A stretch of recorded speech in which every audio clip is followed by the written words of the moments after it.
देश के अन्नदाताओं की समस्या थमने का नाम नहीं ले रही है। फतेहपुर सीकरी के सैकड़ों किसानों ने जिलाधिकारी कार्यालय पहुंचकर धरना प्रदर्शन किया। साथ ही आगरा के जिलाधिकारी को अपनी मांगों को लेकर ज्ञापन सौंपा और मांग की कि पिछले दिनों फतेहपुर सीकरी में नकली डीएपी एवं खेती में इस्तेमाल होने वाले बीज एवं खाद्य पदार्थ विक्रेता के यहाँ छापा डालकर गोदाम मालिक के खिलाफ कार्रवाई की गई और जेल भेज दिया गया।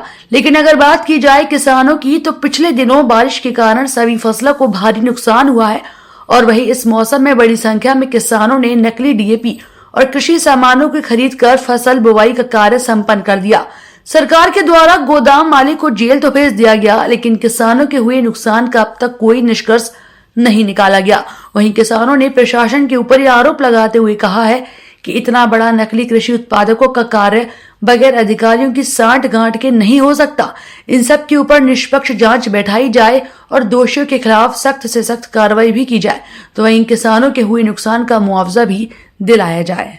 देखिए, जैसे कि कुछ किसान भाइयों ने हमारे सामने आकर अपनी ये शिकायत यहाँ पर रखी है, तो इस संबंध में जो हमारे कृषि विभाग के अधिकारीगण हैं वो लगातार आकस्मिक निरीक्षण करके और छापेमारी की कार्रवाई जो है वो कर रहे हैं। साथ ही साथ हमारे जो उप जिलाधिकारी हैं वो कृषि विभाग के अधिकारियों के साथ संयुक्त रूप से जाकर दुकानों की चेकिंग कर रहे हैं और जहाँ अनियमितता पाई जा रही है वहाँ पर कार्रवाई की जा रही है। पिछले कुछ दिनों में लगभग 12 दुकानों के जो लाइसेंसेस हैं वो निरस्त किए गए हैं। इसके अतिरिक्त इसमें आगे जो है आगे की विधिक कार्रवाई भी की जाएगी। इस बीच में हमने सभी उप जिलाधिकारियों को भी निर्देश दिए हैं, कृषि विभाग के सभी अधिकारियों को भी निर्देश दिए हैं कि जो लगभग सभी हमारी इस प्रकार की दुकानें हैं उनकी चेकिंग की जाए। कहीं पर अनियमितताएं पाए जाने पर, कहीं कालाबाजारी की शिकायत आने पर जो आवश्यक विधिक कार्रवाई है वो करें। डीएपी की जो अब उपलब्धता है वो जनपद में पर्याप्त है इस समय पर, और आगे और अधिक जो हमारी डिमांड है उसके लिए लगातार पत्राचार हम निदेशालय से भी कर रहे हैं, कृषि विभाग से भी कर रहे हैं। ये गांव से, खेतों से निकल के गांव का किसान यहाँ कलेक्ट्रेट पर आया हुआ है और यहाँ हमारे ज़िले के मुखिया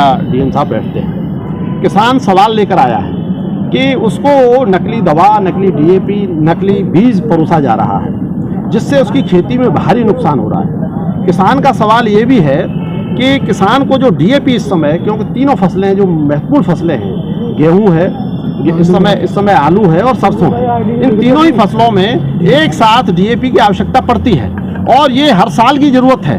तो प्रशासन को भी पता है कि पूरे जनपद में कितनी डीएपी की आवश्यकता किसान को रहती है, लेकिन जानबूझ के एक क्राइसिस क्रिएट किया गया है और उसमें भी जो डीएपी आई है उसका कालाबाजारी हो रही है। डीएपी 350 रुपये से ज़्यादा सरकारी दर के हिसाब से नहीं बिक सकती, 13 से 50 के से ज़्यादा नहीं बिक सकती, लेकिन मार्केट में वही डीएपी किसानों को 1600 से लेकर 1700 रुपये में धड़ल्ले से बेची जा रही है। हमारा सवाल एक और भी है, ये तो कालाबाजारी की बात हो गई। दूसरी बात हमारी ये है, अभी मुश्किल से 20 दिन पहले आप सबने देखा कि इस पूरे जनपद में भयंकर बारिश हुई, उसमें किसान की खड़ी फसलें डूब गईं, किसान की वो सारी फसलें बर्बाद हो गई।